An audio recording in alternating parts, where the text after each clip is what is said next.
What is up, guys? It's the Sound Alchemist, and today I'm back with Gershwan. Today we're answering your questions in another episode of For the Greater. This is a video series where we answer the questions left by you, the viewer. If you have a question for us, comment down below. Put a question in front of your question because we get to those questions first. Excuse me. That is what Darian Weddington did. He asks, who is the most disappointing and poorly written character in 40K? And why is it Magnus? Explain your answer. First and foremost, I think Magnus is actually pretty cool.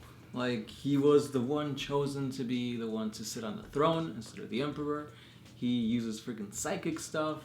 You've got the whole thing with Ahriman and the whole flesh change, and he did nothing wrong, and there's just so much story to Magnus that I think he's one of the better written characters. Yeah, actually, Magnus has purpose. That's the reason he is talked about in all the forums, and that is the reason we're talking about him now. His story is so interesting, it might feel like it was a letdown that Magnus was eventually turned to the dark side, but that's what makes him such a complex character. I think the most poorly written character, what's yours? I was going to say Ferrus Manus. Yeah? Like, yeah, he had a cool bromance with Fulgrim, but, like, the dude's dead. Like, you could have done so much more with him, as the whole repressing your emotions was kind of going the wrong way with his Legion. Because he didn't really want them to be, like no emotions. He wanted them to kind of, like, use those emotions differently. It's... Like, it's just a lost cause there. I feel like they could have done a lot more with it. Yeah, for me, I think the character that I get most frustrated with is Godschool Thraka, just because he is supposed to be, like, the prophet of the WAAAGH, yet his motto and his lore is very, like, bland. It's just kind of like, he went, he attacked, he lost, he went and attacked and lost, and it's just kind of like a cycle. Where his character doesn't really grow. Like, what's the difference between Godschool in the beginning of the first or the second War of Armageddon to now in the the Octavia sector? Yeah. The people around him changed. He got Orchomedes, he got the fortresses and all that kind of stuff, but Thraka himself didn't change at all. That's a pretty good question, though. You're the better question. This one's another one by Martin Cauliflower. Are humans of the 41st millennium tougher than modern-day humans? I'd say so. Yeah, especially with the enhancements that they have. They have these things called flagellants. So basically think of the Dr. Octopus and the Mighty Busta Rhyme from... bless you. They're the warped denizens. They got cybernetic augmentations. You could literally become a robot if you want to. And... they're psychers within humanity. Name one psyker other than David Blaine. None. Next question comes from William Ralston. Has there ever been a story of a sympathetic Genestealer cult member, or of a tyrannid so involved that it is sentient enough to question its role? Yes, kinda. So there isn't a specific story, but as the Genestealer cult progresses within its control of the planet, what ends up happening is that what are they called? They're not neophytes. As the mutation kind of like evolves, like first they look like Tyranids, then they look like progressively more human. Yeah. But down that line, as they get more sentient, there are some that develop like love for other people and all that kind of stuff, and then it is up to the patriarch to kill those individuals who are not for the betterment of the Tyranids or what have you. But also throughout those development stages, sometimes you get like mutations where they go full-on Genestealer hybrid, like aberrant, or you get the opposite where they look literally just like the race they're trying to intermingle with. Right. Yeah, but there's always going to be that those outliers. Yeah, and then they get killed. I've always wondered what the interaction is between like a Genestealer cult and what are they called? Lynchguard? No. What are the Tyranid forms with like the giant pincers? The Death Leapers? Yeah, they evade, right? Or they invade before the right. They're like the front lines. They sneak, they spook up on you. Yeah, I wonder what that's all about. I have to read on it. Next question.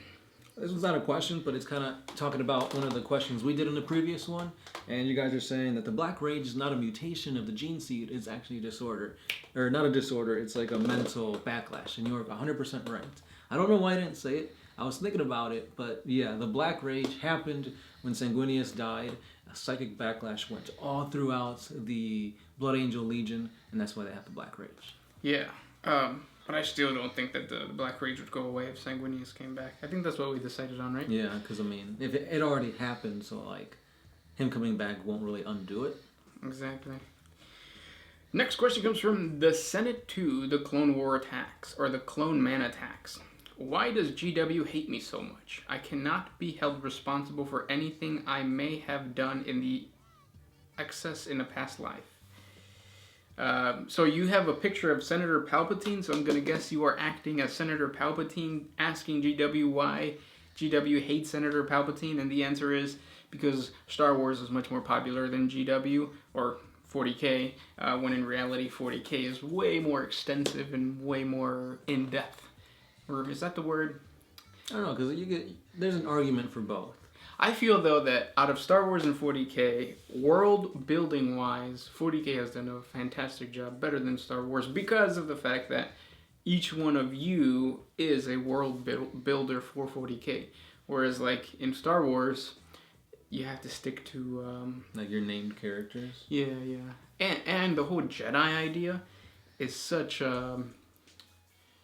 like it like narrows everybody, and kind of like when they came out with that one game that you can play as whatever you want, everybody wanted to be a Jedi. What was it? The New Republic or something like that? Knights of the Old Republic? Yeah, everybody wanted to be a Jedi because obviously you want to be the good guys. If you do that for 40K, that's not the case. 40K has like other races. I would much rather be like an Orc Knob or an Orc War Boss than a Space Marine.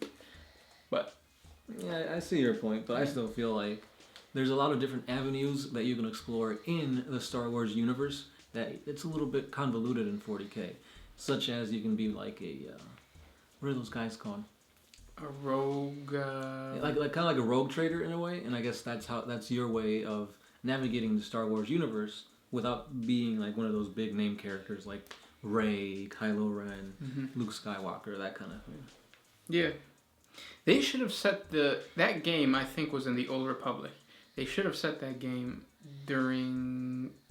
It came out before the new movies, Gersh, if that's what you're trying to say. Yeah. Yeah, that game came out quite a while back. Because then that would have been a good way of saying, like, no, you can't play as a Jedi. Right, Jedis don't exist anymore. Exactly. There's only 2, and they're gone. Next question comes from Marcel Goussard. Why does the new Noise Marine look like gay punk rockers from the 80s? Well, back then they weren't considered gay. And by gay, I mean I'm guessing you mean happy. They were considered rebellious. And the whole thing was that, like, boy bands were like the Beatles and whatnot. They all came out initially with their little what's like the Mohawks, the long, the opposite. It would be the opposite. They would all the boy bands came out with like kind of like Justin Bieber hair in the beginning, and they were very proper. They wore suits, and then they started dressing more flamboyant as a means to rebel. And I think that's what the Noise Marines are doing. Like they're dressing more flamboyant, not to look like gay rock stars, but to look like rebellious rock stars. They're rebelling against the Emperor because the Emperor doesn't want you to have long hair. But they're saying long hair don't care. Because if you actually look at most of the models for 40K, other than the Space Wolves, they all have short hair. They all have like buzz cuts or... They're bald. Or bald. Yeah. Fade them up. Line them up. Next question. Patrick Smith. When you say, for the greater WAAAGH, do you mean it like the amount of WAAs will be greater after you do this video? Or is there a higher, purer form of WAAGH known as the greater WAAGH? So what we're talking about there is that there is a greater WAAGH better than the greater good. It's us. Yeah. It's basically a combination of for the greater good, because I play Tau, and WAAGH, because he plays Orcs. Yeah. For the greater WAAGH. I played Orcs, by the way, last Sunday, and they were really good. Yeah, they won by a landslide. It was like a 1v1v1. I was Tau, Orcs, and then we had another player playing Salamanders. Yeah. It was a strange game because I was shooting so well. Yeah. I've never done that before as an orc player. I was like, whoa. Funny. And then half the time I was forgetting that you could re-roll ones because I had the Bad Moons clan. And then I was like, whoa, like I could be doing even better. Right, yeah. This dude was a beast. Yeah. His beast arose. Well, I wasn't playing a warlord though. It was 2 big mechs. Which was pretty good because they got that force field. Yeah. I don't know why I didn't use that before. Next question. This one's a really good one. If you had to each pick a single champion from 40K to represent you in single combat against each other, who would you pick and why? Good question.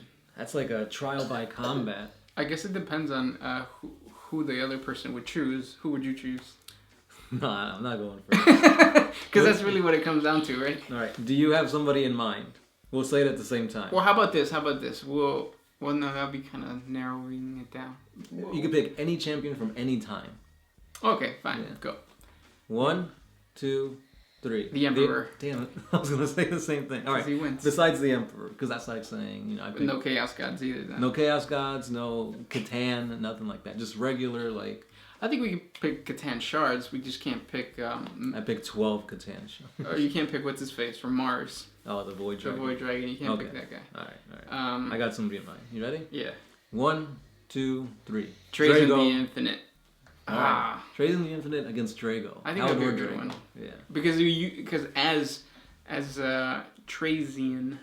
You don't necessarily have to win. You can just capture me. Exactly. Well, that and he probably has stuff up his sleeve. I mean, he has that phase phylactery, phase shifter, whatever it's called. So you can like literally phase out as I'm hitting you.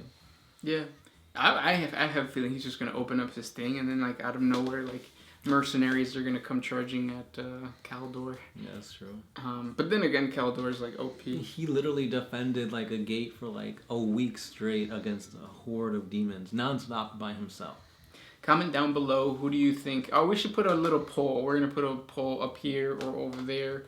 Who do you think would win? Kaldor representing the Sound Alchemist or Trajan the Infinite representing me? I'm surprised you picked Trajan. I figured like he's like a wild card. Wild enough for anybody to like have trouble with. Next question. I have one from Robert Clark. Are las guns made by hand or by machine? By machines, I believe. Yeah. Next question. Mark Chiasen. How do you balance responsibilities in 40K?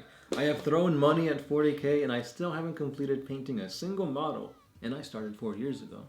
Yeah, I'm not a good person to choose. As you can tell behind me, these are orc boys. And I've had these orc boys for at least 3 years and they're barely getting primed. At least 3 years. Yeah.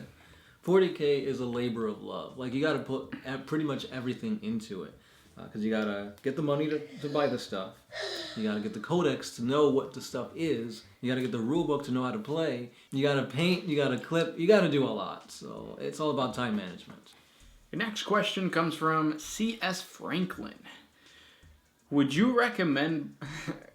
I don't know why I pictured like Franklin from the old Nickelodeon TV show. Franklin, like, where is Franklin? That was your favorite show. Coming over to play. Yeah, so this comes from C.S. Franklin. Would you recommend Blackstone Fortress for new players? New players of 40K, I don't know, that's a toss-up. Because it gets you into like the deep lore of 40K, but it's not a game of 40K. It's a different like board game. And it's a completely different beast. If you enjoy Blackstone Fortress... I don't think that's going to transfer over to 40K because 40K is just wild. It's like it's hard. This is squad game, and then 40K is obviously an army game. So I guess in that aspect it's a little bit different. I feel like if you like D&D, this would be a good segue to 40K because it gets you into the lore, it gets you into the characters, and then you can kind of branch out that way. Yeah, I would agree. Yep. Next question comes from LeFou87 Williford, and this is for the Sound Alchemist. Why is the Sound Alchemist called the Sound Alchemist? Are you a DJ or something? It's because I'm safe and sound. I'm the alchemist. Yeah. Honestly, I'm not sure why I picked that. That question comes up like every couple months. That's funny. It'll fade into nothingness for now, but then it'll coalesce. Like that other thing that I won't name. I was about to say it. I won't. Next one. This one is by Martin Cauliflower. Can the different races in 40K speak the same language? In some media, I've seen orcs and humans talking to each other, while in others, humans only hear the orcs as indecipherable roars. That's a good question, and the answer is that yes, they all can communicate. They're in D&D. We keep referencing D&D. We keep referencing D&D because we're playing it, but in that game, you have Common Tongue. The Common Tongue within Warhammer 40K is Gothic. High Gothic?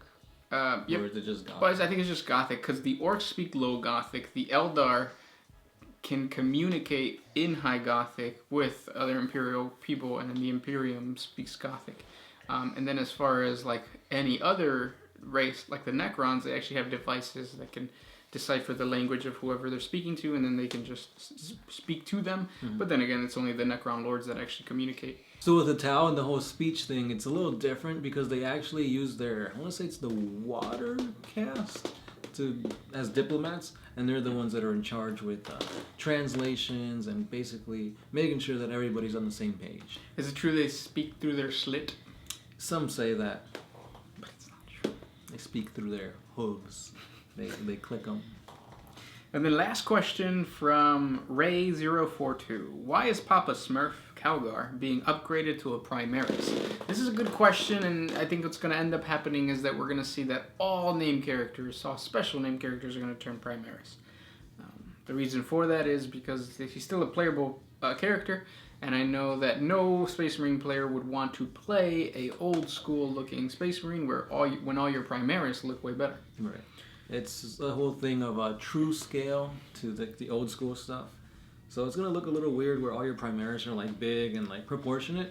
And then you got like Calgar, which is all like chunky and all hands. Yeah. But yeah, those were the questions for today. If you guys have more questions for us, comment down below. As always, hit us up with more questions for your question because we get questions first. And if you don't have a question, just thumbs up the question you think we should answer and we'll get to it. With that said, this was Gersh1. Sound Alchemist, and we are out of here.